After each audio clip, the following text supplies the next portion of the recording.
नमस्कार, आप देख रहे हैं आरएडी न्यूज़। मैं हूं योगेश चक्रवर्ती। आरा स्टेशन के पास कभी जलेबी छानने वाले जेडीयू एमएलसी राधाचरण शाह इतनी अकूत संपत्ति के मालिक बन गए हैं कि उनकी संपत्तियों का आकलन आयकर विभाग पिछले 3 दिनों से करने में जुटी है। राधाचरण शाह के देश भर के 22 ठिकानों पर इनकम टैक्स डिपार्टमेंट की छापेमारी में अब तक 200 करोड़ से ज़्यादा के लेन देन सामने आए हैं। कहा जा रहा है कि 70 लाख उनके आवास से कैश बरामद किए गए हैं, जिसे गिनने के लिए एसबीआई बैंक से 2 मशीनें मंगवाई गई है।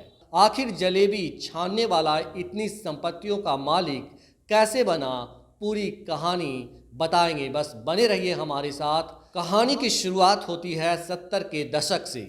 शाह परिवार बिहार के आरा स्थित मिल के पास पुराने मकान में रहता था और जलेबी के छोटे कारोबार से जुड़ा था। बाद में वे दूसरे धंधों से जुड़ गए, जिनमें बालू कारोबार शामिल था। सोन नदी उत्तम क्वालिटी के बालू के लिए मशहूर है। भोजपुर में इसी सोन नदी के बालू सिंडिकेट से राधाचरण शाह भी जुड़ गए। न सिर्फ जुड़ गए बल्कि इसी सिंडिकेट में अपनी जगह भी बना ली।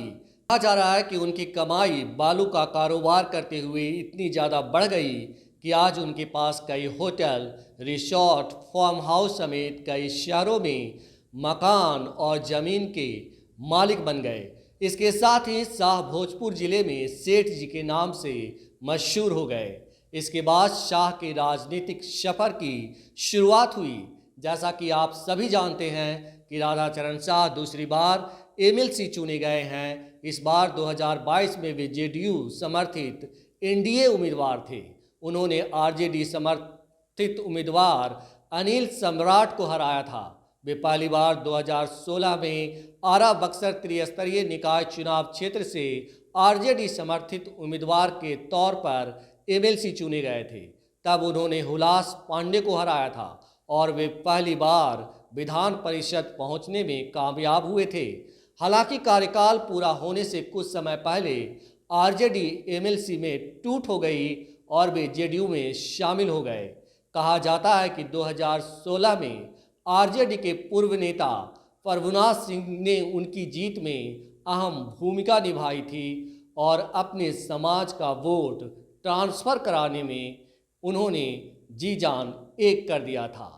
भोजपुर जिले के बड़हरा प्रखंड के मूल निवासी राधाचरण शाह का इतिहास बहुत पुराना नहीं है।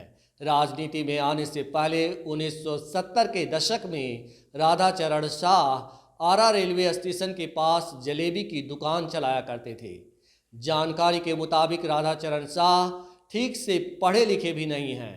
मुश्किल से अपना नाम और पता लिख पाते हैं, लेकिन नोटों की गिनती में राधाचरण शाह मास्टर हैं। स्थानीय लोगों का कहना है कि जेडीयू के एमएलसी शाह किस्मत के सिकंदर हैं।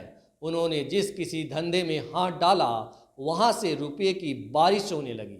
मिठाई दुकान से अच्छी कमाई के बाद सेठ ने जमीन और बालू में अपना किस्मत आजमाया तो करोड़ों में खेलने लगे, पर कमाई छुपाने की वजह से इनकम टैक्स डिपार्टमेंट की जाल में फंस गए और अब इनकम टैक्स डिपार्टमेंट का शिकंजा उन पर कसता जा रहा है। आपको हमारी ये खबर कैसी लगी, हमें ज़रूर बताएं। आप हमें यूट्यूब पर सब्सक्राइब करें, हमारी खबरों को लाइक करें और फेसबुक पर फॉलो करें, लाइक करें और ज़्यादा से ज़्यादा शेयर करें।